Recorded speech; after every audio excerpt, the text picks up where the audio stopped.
ஆமென். கர்த்தர் மனதுருகி கரம் நீட்டி அதிசயம் செய்பவர் தான் எங்கள் கர்த்தர்.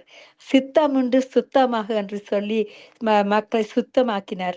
மக்களை வியாதியிலிருந்து விடுதலாக்கின கர்த்தர் இன்னும் எங்களுக்கு இறங்கி அவர் எங்களுக்கு இன்னும் அவருடைய உன்னதத்தின் ஆசீர்வாதத்தின் மூலமாக எங்களுக்கு கிருபையை கொடுத்து தயவை கொடுத்து எங்களுக்கு இன்னும் அதிகமாக ஆசீர்வதிக்க வல்லவராய் இருக்கிறார்.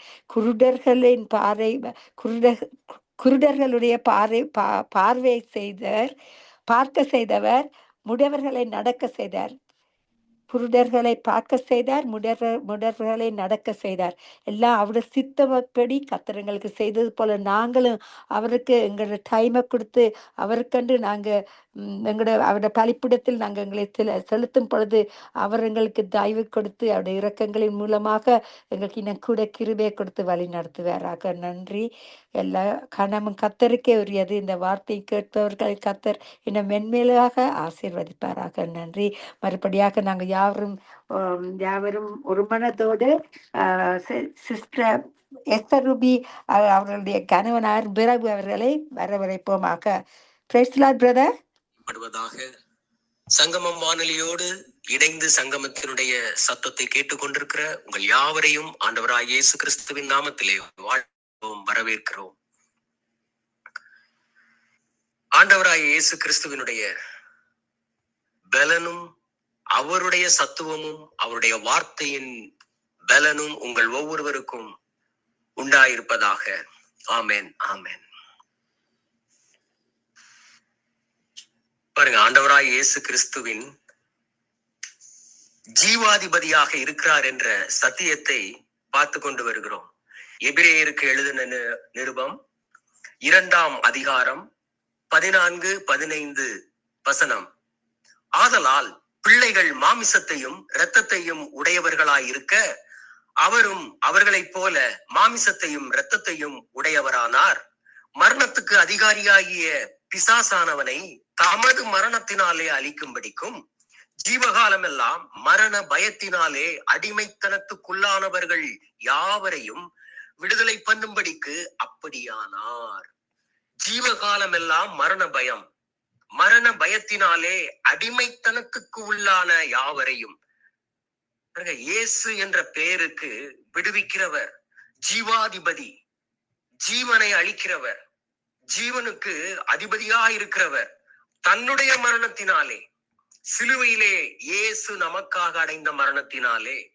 பாருங்க, இந்த மரணம் எங்கே உண்டானது, இந்த மரண பயம் எங்கே உண்டானது, அதை நாம் வாசிப்போமே. ஆனால் அதற்கு ஆதாரமாக ஆதியாகமம் புஸ்தகத்திலே 2ஆம் அதிகாரத்திலே பாருங்க 15-17 அந்த வசனங்களை நாம் வாசித்தோமே ஆனால், 15, 16, 17 வசனங்களை வாசித்தோமே ஆனால், அங்கே தேவன் ஒரு நியமத்தை தருகிறார். ஆதியாகமம் 2ஆம் அதிகாரம் 15வது வசனம். தேவனாகிய கர்த்தர் மனுஷனை ஏதேன் தோட்டத்திலே அழைத்து கொண்டு வந்து அதை பண்படுத்தவும் காக்கவும் வைத்தார். தேவனாகிய கர்த்தர் மனுஷனை நோக்கி, நீ தோட்டத்தில் உள்ள சகல விருட்சத்தின் கனியையும் புசிக்கவே புசிக்கலாம், ஆனாலும் நன்மை தீமை அறியத்தக்க விருட்சத்தின் கனியை புசிக்க வேண்டாம், அதை நீ புசிக்கும் நாளில் சாகவே சாவாய் என்று கட்டளையிட்டார். சாகவே சாவாய்னா பிரிந்து போகுதல் என்று அர்த்தம். நீ அந்த கனியை என்னைக்கு நீ சாப்பிடுறியோ என்னை விட்டு நீ பிரிஞ்சு போயிருவப்பா, உனக்கு உதவி நான் செய்ய இயலாம போயிரும்பா, என்னைய விட்டு நீ என்ன செஞ்சிருவ, தூரமா போயிருவப்பா அப்படின்னு அர்த்தம். அதாவது ஒரு நிரந்தர பிரிவு, டிஸ்டன்ஸ். அதுதான் பாருங்க இந்த சாவுன்ற அந்த மரணம் என்ற இதுக்கு அர்த்தம். அப்போ இங்க அவர் சொல்றாரு பாருங்க, முதல்ல 15வது வசனத்துல சொல்றாரு எப்படி மரணம் சம்பவித்தது. இதுல தேவனாகிய கர்த்தர் மனுஷனை ஏதேன் தோட்டத்திலே 15வது வசனம், ஆதியாகமம் 2:15 அழைத்து கொண்டு வந்து அதை பண்படுத்தவும் காக்கவும் வைத்தார். பண்படுத்தவும் காக்கவும், ஆதாம் ஏவாள் தவறினதின் குற்றம்தான் மரணம் சம்பவித்தது. பண்படுத்துறதுன்னா என்ன, காக்குறதுனா என்ன பாருங்க. பண்படுத்துதல் என்றால் நாம் நல்ல வார்த்தைகளை, அதாவது பாருங்க எப்படின்னா, சாவுக்கு ஏதுவான வார்த்தைகளை நாம் பேசாதிருப்பது, எதிர் மறையான வார்த்தைகளை நாம் பேசாதிருப்பது, அதாவது நேர்மறையான என்ன வார்த்தைகளை பேசுவது. எதெல்லாம் நன்மையா இருக்குமோ, எதெல்லாம் கடவுள் உண்டாக்கி வைத்திருக்கிற எல்லாவற்றையும் நன்மை நன்மைன்னு பார்த்தாரு பாருங்க. அப்பேற்பட்ட நன்மை நிறைந்த பூமியின் வார்த்தைகளை, அதாவது நம்மளுடைய லைஃப்ல நல்ல வார்த்தைகளை பேச வேண்டும் என்று கர்த்தர் சொல்றார். பண்படுத்துறதுனா எப்போதுமே நல்ல விதைகளை விதைக்கிறாங்க பாருங்க. இருக்கிறதுல எடுத்து முதல் தரமான விதைகளை. அதே மாதிரிதான் நல்ல வார்த்தைகளை நாம் நாவிலே, தேவன் கொடுத்திருக்கிற நல்ல வாக்கு தத்தத்தின் வார்த்தைகள், தேவன் கொடுத்திருக்கிற நம்மை குறித்து தேவன் கொடுத்திருக்கிற அந்த பாருங்க, அவருடைய பிள்ளை என்ற அந்த உரிமை என்ற அந்த இது பாருங்க காரியம். இப்போ நல்ல வார்த்தைகள், நல்ல வார்த்தைகள், நீதிமானுடைய வாய் ஜீவ ஊற்று என்று எழுதப்பட்டிருக்குது. அதுதான் இங்க பண்படுத்துறதுன்னா அந்த நல்ல வார்த்தைகளை மட்டும்தான் பேசணுமா. சாவின் வார்த்தைகளை பேசக்கூடாது. மரணமும் ஜீவனும் நாவின் அதிகாரத்தில் இருக்கிறது, அதில் பிரியப்படுகிறவர்கள் அதன் கனியை புசிப்பார்கள்னு போட்டிருப்பாருங்க. அப்போ மரணத்தின் வார்த்தைகளை நாம் நாவிலே உச்சரிக்க கூடாது. அதுதான் பண்படுத்துறது. நேர்மறையான வார்த்தைகள். பாதகமான சூழ்நிலை இருக்கும், ஒரு பெரிய அதாவது தீமையானது இருக்கும், ஆனா நாக்கிலே நாம் அதை அங்கீகரித்து பேசக்கூடாது. ரெண்டாவது காத்து கொள்றதுன்னா தவறான வார்த்தைகளை பேசாதிருப்பது. இதுதான் காத்துக்கிறது பாருங்க. இதத்தான் இதுல விளக்கமா சொல்றாங்க. பண்படுத்துறதுன்னா என்ன? நேர்மறையான வார்த்தைகளை பேசுவது. ரெண்டாவது அதுல காத்துக்கொள் அப்படின்னா எதிர்மறையான வார்த்தைகளை பேசாதிருப்பது. இதத்தான் சாலமோன் ராஜா இதுல நிறைய சொல்றாரு. உன் நாவை காத்துக்க அப்படின்றாரு. அதே மாதிரிதான் இவரு நம்ம யாக்கோபும் சொல்றாரு. நாவு பெரிய காட்டு தீ மாதிரி இருக்கு அப்படின்றாரு. அப்போ தீமையானதை பேசக்கூடாது. இதுல 2 வார்த்தை முக்கியங்க. அவர் சொல்ற அந்த வார்த்தை பண்படுத்தி காத்துக்கொள். பண்படுத்துறதுனா நல்ல வார்த்தைகள்னா தேவன் கொடுத்திருக்கிற வாக்கு தத்தத்தின் வார்த்தைகள். வார்த்தைனா யாரு? கத்தரை உயர்த்திக்கிட்டே இரு, ஏசப்பாவை உயர்த்திக்கிட்டே இருக்கணும். அதுதாங்க குடும்பத்துல நல்ல வார்த்தைகளை, இந்த தேவனுடைய வாக்கு தத்தங்களை எடுத்து அதை மாத்திரம் பேசிக்கொண்டே இருப்பதுதான் இங்க நம்ம என்ன செய்யறது? பண்படுத்துறது.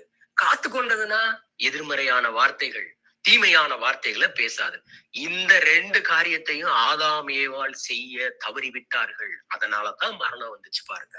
அதனாலதான் சாவின் பயம் அவர்களை பாருங்க பிடித்து கொண்டது. இங்க இதே ஆதியாகமம் 3ஆம் அதிகாரத்திலே 3ஆம் அதிகாரம், ஆதியாகமம் 3ஆம் அதிகாரம், அது நீங்க 1ல இருந்து கூட வாசித்து பாத்தீங்கன்னா தெரியும். நீங்க இதெல்லாம் அந்த பிசாசு அவர்களை ஏமாத்துறதுக்கு அப்புறம் கர்த்தர் வர்றாரு பாருங்க. கர்த்தர் வந்தோடனே ஆதாம் என்ன சொல்றாரு பாருங்க. ஆதியாகமம் 3ஆம் அதிகாரம் 8வது வசனம். பகலின் குளிர்ச்சியான வேளையிலே தோட்டத்திலே உலாவுகிற தேவனாகிய கர்த்தருடைய சத்தத்தை அவர்கள் கேட்டார்கள். அப்பொழுது ஆதாமும் அவன் மனைவியும் தேவனாகிய கர்த்தருடைய சந்நிதிக்கு விலகி தோட்டத்தின் விருட்சங்களுக்குள்ளே ஒளித்துக் கொண்டார்கள். அப்பொழுது தேவனாகிய கர்த்தர் ஆதாமை கூப்பிட்டு, நீ எங்கே இருக்கிறாய் என்றார். இங்க இதுக்கு முன்னாடி பாத்தீங்கன்னா அவன் யாரு பேச்ச மாத்தி விட்டான் பாருங்க. நீங்கள் சாகவே சாவதில்லை. நீங்க இதை புசிச்சீங்கன்னா கடவுளுக்கு மேல மாறிடலாம். அதாவது கடவுளை குறித்த தவறான போர்ட்ரேட்ட ஆதாம் ஏவாளுக்குள்ளே, முதலாவது ஏவாளுக்குள்ளே சாத்தான் புகுத்தி விட்டான்.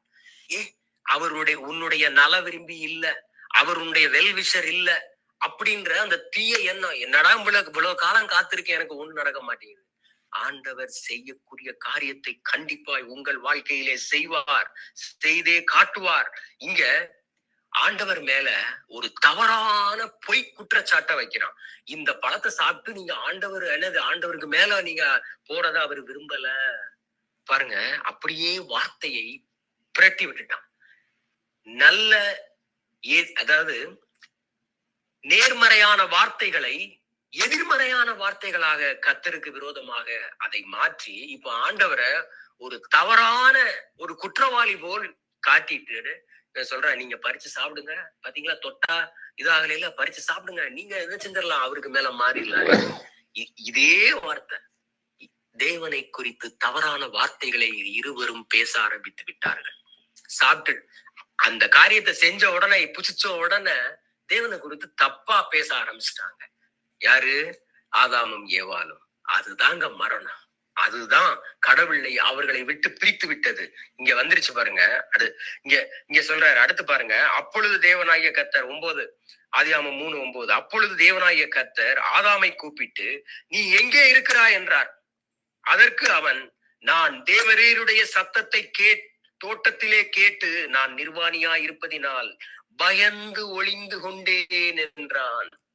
பயந்து, மரண பயத்திலே பயந்து ஒளிந்து கொண்டோ. பாருங்க, மரண பயத்திலே பீடிக்கப்பட்ட எல்லாரையும் ஜீவ காலமெல்லாம் மரண பயத்திலே கட்டப்பட்டிருக்கிறவர்களை விடுதலையாக்கும்படி இயேசு கிறிஸ்து மாமிசத்தையும் இரத்தத்தையும் உடையவரானார்.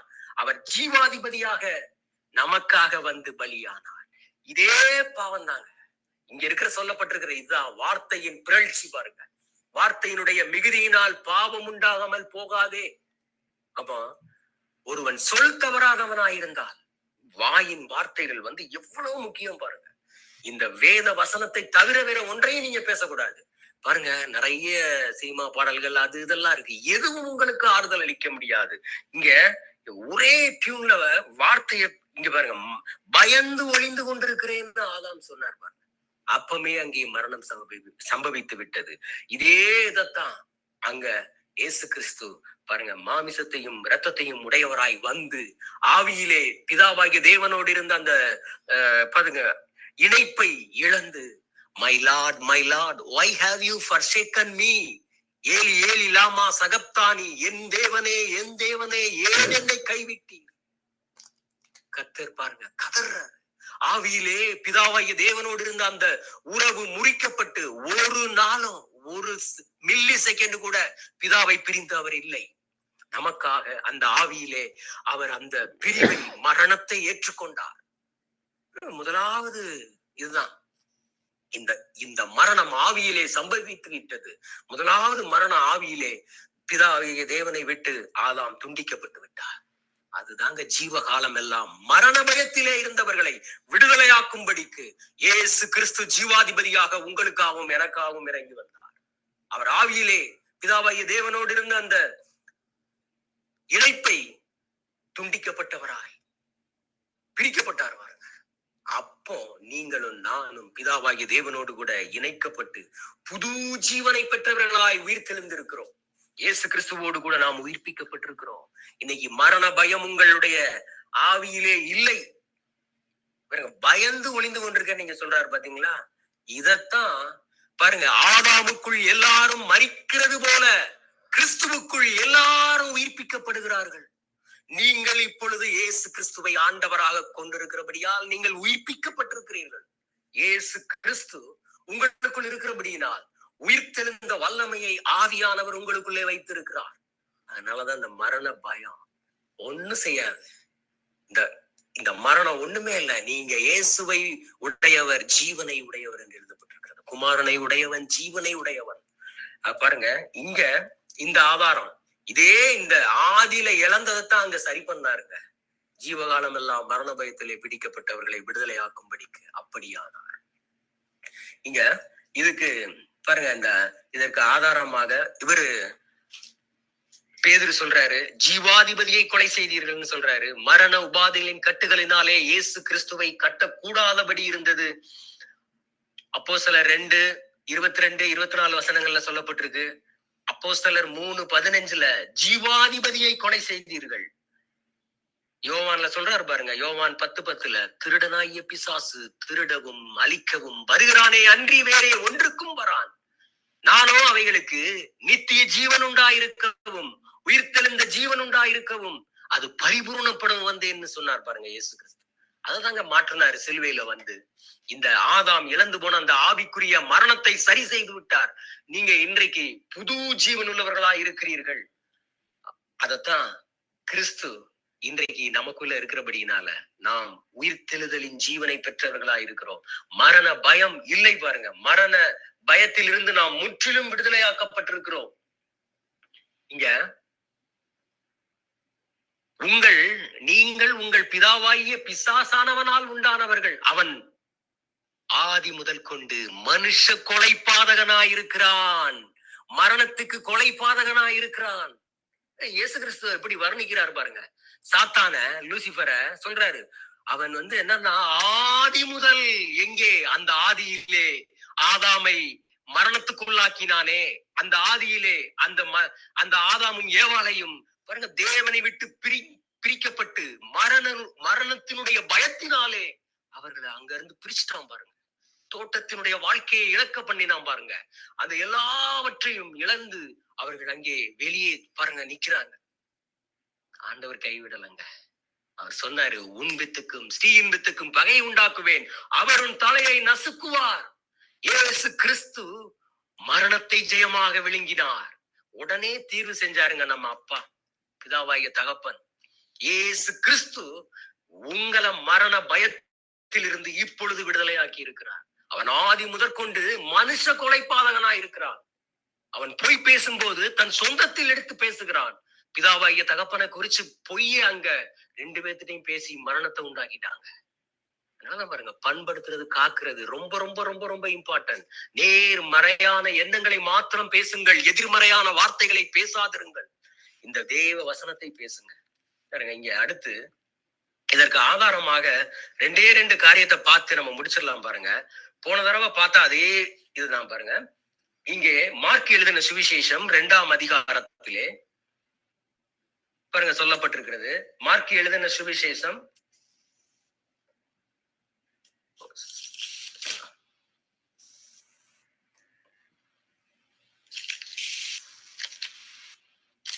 சரி லூக்கா எழுதின சுவிசேஷம் 9ஆம் அதிகாரம் 37வது வசனம்.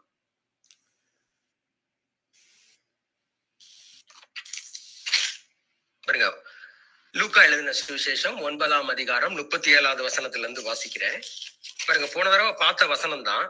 இங்க மறுநாளிலே அவர்கள் மலையிலிருந்து இறங்கின போது திரளான ஜனங்கள் அவருக்கு எதிர்கொண்டு வந்தார்கள்.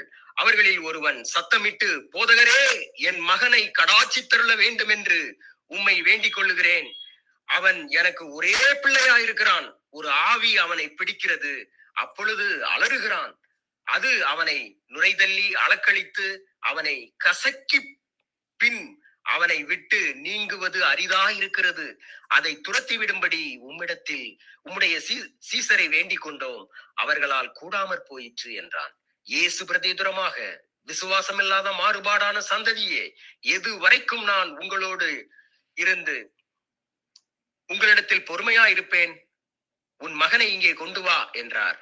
அவன் சமீபித்து வருகையில் பிசாசு அவனை கீழே தள்ளி அளக்களித்தது. இயேசு அந்த அசுத்த ஆவியை அதட்டி இளைஞனை குணமாக்கி அவன் தகப்பனிடத்தில் அவனை ஒப்பு கொடுத்தார்.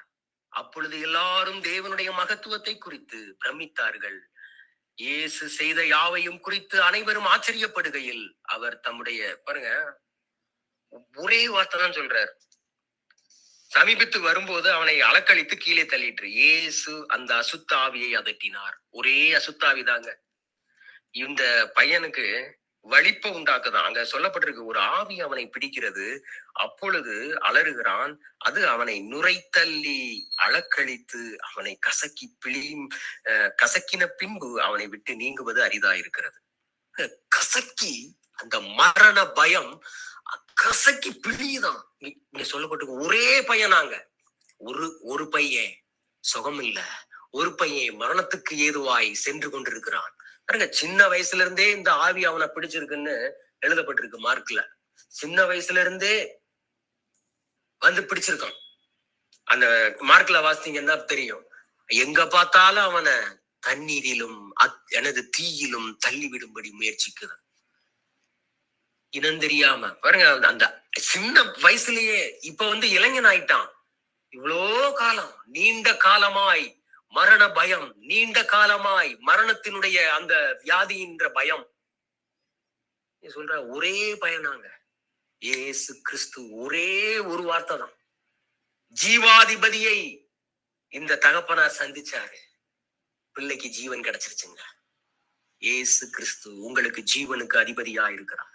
உங்களுக்கு எனக்கும் அவர் ஜீவாதிபதியா இருக்கிறார். இதே இத லூக்கா 7ல பாப்போம்னா அடுத்த ஒரு ஆதாரமா அந்த காரியங்களை பார்க்கலாம் பாருங்க. இதற்கு ஆதாரமா மரணத்தை எப்படி இயேசு கிறிஸ்து ஜெயித்தார். லூக்கா 7ஆம் அதிகாரம் 17வது வசனம் பாருங்க.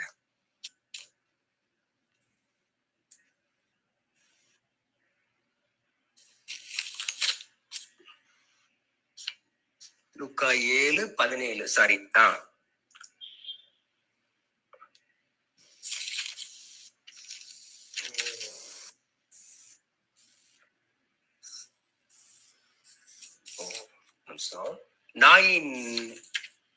நாயின் வந்து ஒரு பையன் வந்து சுகமாகிறது. ஒரு நிமிஷம் சொல்லிடுறேன்.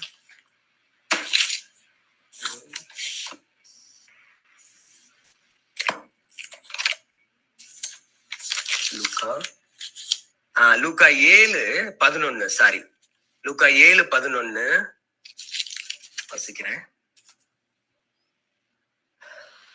மறுநாளிலே அவர் நாயின் என்னும் ஊருக்கு போனார். அவருடைய சீசர்கள் அநேகரும் திரளான ஜனங்களும் அவருடனே கூட போனார்கள். அவர் ஊரின் வாசலுக்கு சமீபித்த போது மரித்து போன ஒருவனை அடக்கம் பண்ணும்படி கொண்டு வந்தார்கள். அவன் தன் தாய்க்கு ஒரே மகனாயிருந்தார். ஒரே மகன். அவளோ கைம்பெண்ணா இருந்தால் ஊராரில் வெகு ஜனங்கள் அவருடனே கூட வந்தார்கள். கர்த்தர் அவளை பார்த்து அவள் மேல் மனதுருகி, கர்த்தர் ஆண்டவர் இயேசு கிறிஸ்து மனதுருகி அலாதே என்று சொல்லி கிட்ட வந்து பாடையை தொட்டார். தன்னுடைய வலது கையினாலே இயேசு கிறிஸ்து அந்த பாடையை தொட்டார். அதை சுமந்தவர்கள் நின்றார்கள். அப்பொழுது அவர், வாலிபனே எழுந்திரு என்று உனக்கு சொல்லுகிறேன். பாருங்க, சொல்ற மரணம், பயமும் மரணமும் அப்படியே இங்கு நிகழ்ந்து விட்டது. ஜீவாதிபதியாகிய இயேசு சிலுவைக்கு போலங்க. இன்னும் சிலுவையின் காரியங்கள் எல்லாவற்றையும் செய்து முடிக்கல. ஆவியிலே பிதாவாகிய தேவனோட அந்த பாருங்க அந்த கனெக்ஷன் எல்லாம் துண்டிக்கப்படல, எதுவுமே பண்ணல. சிலுவைக்கு போவதற்கு முன்பாகவே மரித்து போன நாயின் விதவை அம்மாவுடைய பிள்ளைய இயேசு கிறிஸ்து பாருங்க என்ன சொல்றாரு, வாலிபனே எழுந்திரு, அங்க லாசருவே வெளியே வா. மரண சக்திகள் எல்லாவற்றையும் ஜெயித்தெழுந்த இயேசு கிறிஸ்து உங்களுக்குள்ளும் எனக்குள்ளும் இன்றைக்கு ஜீவிக்கிறார். மரண பயத்தினாலே, மரணத்தினுடைய அவஸ்தையினாலே அநேகருக்கு வியாதி வந்து மரண அவஸ்தையா இருக்கிறது. இயேசு கிறிஸ்து மரித்து போன அந்த வாலிபனை எழுப்பினார். இயேசு கிறிஸ்து எவீரு மகளை பாருங்க, 12 வயசுதான் அந்த பிள்ளைக்கு இருக்கும். எவீரு மகளை, மரித்து போன மகளை வலது கையை பிடிச்சு தூக்கி விட்டாருங்க. இயேசு கிறிஸ்துவனுடைய கரத்திலே, வலது கரத்திலே தீர்க்காயுசு இருக்கிறது. உங்களுக்கா தீர்க்காயுசு பாருங்க, உங்க ஆவியிலே உங்களுக்கு ஜீவன் உண்டாயிருக்கும்படி ஆண்டவராகிய இயேசு கிறிஸ்து இப்பொழுது உங்களை பாருங்க தன்னுடைய உயிர்த்தெழுந்த வல்லமையினாலே நிரப்புகிறார். மரண சக்திக்கு உங்க வாழ்க்கையில, உங்களுடைய குடும்பத்துல உங்க மீது அதிகாரம் இல்லை. எல்லா மரணத்தையும், மரணமே உன் கூரெங்கே, பாதாளமே உன் ஜெயம் எங்கே என்று எழுந்தவர் பாருங்க. நீ வரப்போற இதுல பார்க்கலாம் எப்படி சரீர மரணம், எப்படி இந்த ஆவிக்குரிய மரணத்தை எப்படி சரி செஞ்சாரு. கடைசி சத்துரு, அதாவது பரிகரிக்கப்படும் கடைசி சத்துரு மரணம் என்று எழுதப்பட்டிருக்கிறது. 1 கொரிந்தியர் 15ஆம் அதிகாரத்துல வருது. பார்க்கலாங்க, அடுத்து பார்க்கலாம் இந்த சரீர மீட்பை எப்படி தரப்போறாரு. நம்ம ஆவிக்குரிய ரீதியில ஆவி ரட்சிக்கப்பட்டுருச்சுங்க. இன்றைக்கு நீ உங்களுக்கு மரண பயம் இல்ல. மரண பயத்தை எல்லாம் நீக்கிட்டாரு. மரணத்துக்கு அதிகாரியாகிய பிசாசானவனை அவர் ஜெயிச்சு எழுந்துட்டாரு. ஆனா நீங்க பேசும்போது இந்த வேத வசனத்தின் ஆதாரங்களை எடுத்து பேசுங்க. நான் கிறிஸ்துவுக்குள் ஜீவன் உள்ளவனாயிருக்கிறேன். நான் கிறிஸ்து இயேசுவால் உயிர்ப்பிக்கப்பட்டவனாயிருக்கிறேன். நான் உயிர்ப்பிக்கப்பட்டவளாயிருக்கிறேன். என் பிள்ளைகள் கிறிஸ்து இயேசுவுக்குள் உயிர்ப்பிக்கப்பட்டிருக்கிறார்கள். சொல்ல சொல்ல அந்த உயிர்த்தெழுதலின் ஜீவன் உங்கள் ஆவியை நிரப்பும். இந்த ஆத்துமா பாருங்க, இந்த வேத வசனத்தை எடுத்து பேச பேச உயிர்ப்பிக்கப்பட்டு கொண்டே இருக்கும். லாஸ்ட் ஒரு நாள் இயேசு கிறிஸ்து வருவார். அப்போ இந்த சரீரம் நல்ல புத்தம் புது சரீரமா இருக்கும். பாருங்க, பார்க்கலாம் பாருங்க. இங்க நாயின் ஒரு மகனை எழுப்பினாரு. அங்க அந்த வலிப்பு இந்த வலிப்பு, காக்கா வலிப்பு, அதாவது ஃபிட்ஸ் சொல்றாங்கல்ல, ஃபிட்ஸ் எல்லாம் உருவாக்குறது ஒரு விதமான தீய ஆவிகள் தான் பாருங்க. இயேசுவின் நாமத்தினாலே இந்த ஃபிட்ஸ் என்ற வியாதியே ஓடிப்போ, நான் இயேசு கிறிஸ்துவுக்குள் உயிர்ப்பிக்கப்பட்டிருக்கிறேன். குமாரனாகிய இயேசு கிறிஸ்துவை உடைய நான் இப்பொழுது ஜீவனை உடையவனாயிருக்கிறேன். என் பிள்ளைகள் ஜீவனை உடையவர்களா இருக்கிறார்கள், என் குமாரத்திகள் ஜீவனை உடையவர்களா இருக்கிறார்கள். இந்த சங்கமத்தின் சத்தத்தை கேட்டுக்கொண்டிருக்கிற முதியவர், பெரியவர் எல்லாரும் ஜீவனை உடையவர்களா இருக்கிறீர்கள். கர்த்தர் தாமே உங்களை ஆசீர்வதிப்பாராக.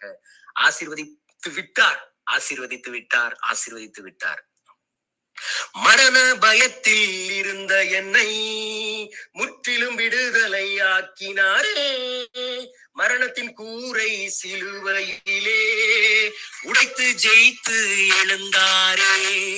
மரண பயத்தில் இருந்த என்னை முற்றிலும் விடுதலை ஆக்கினாரே. மரணத்தின் கூரை சிலுவையிலே உடைத்து ஜெயித்து எழுந்தாரே. கை தட்டி பாடிடுவோம் இயேசு ராஜாதி ராஜாவ, நன்றி சொல்லி பாடிடுவோம் இயேசு கர்த்தாதி கர்த்தாவ. நமக்கு எதிராய் எழுதப்பட்ட கையெழுத்தை குலைத்தாரே. சத்துருவின் கையிலிருந்து நம்மை விடுதலை ஆக்கினாரே. நமக்கு எதிராய் எழுதப்பட்ட கையெழுத்தை குலைத்தாரே. சத்துருவின் கையிலிருந்து நம்மை விடுதலை ஆக்கினாரே. கை தட்டி ஜெயித்தாரே, ஜெயித்தாரே இயேசு சாத்தான ஜெயித்தாரே. ஜெயித்தாரே, ஜெயித்தாரே இயேசு மரணத்தை ஜெயித்தாரே. ஜெயித்தாரே, ஜெயித்தாரே இயேசு சாத்தான ஜெயித்தாரே. Thank you Lord, thank you Jesus, thank you Father, thank you Father, thank you God, thank you Jesus. மரண பயத்தில் இருந்த நம்மை முற்றிலும் விடுதலை ஆக்கினாரே. மரணத்தின் கூரை சிலுவையிலே உடைத்து ஜெயித்து எழுந்தாரே. மரண பயத்தில் இருந்த நம்மை முற்றிலும் விடுதலை ஆக்கினாரே. மரணத்தின் கூரை சிலுவையிலே உடைத்து ஜெயித்து எழுந்தாரே. கை தட்டி பாடிடுவோம் இயேசு ராஜாதி ராஜாவ, நன்றி சொல்லி பாடிடுவோம் இயேசு கர்த்தாதி கர்த்தாவ. வானகத்தோர் பூலோகத்தோர் எல்லாம் முழங்கால் முடங்கிடுமே. வானகத்தோர் பூலோகத்தோர் எல்லா நாவும் அறிக்கையிடும். ஜெயித்தாரே, ஜெயித்தாரே இயேசு சாத்தான ஜெயித்தாரே. ஜெயித்தாரே, ஜெயித்தாரே இயேசு மரணத்தை ஜெயித்தாரே. ஜெயித்தாரே, ஜெயித்தாரே இயேசு சாத்தான ஜெயித்தாரே. ஜெயித்தாரே, ஜெயித்தாரே இயேசு சாத்தான ஜெயித்தாரே.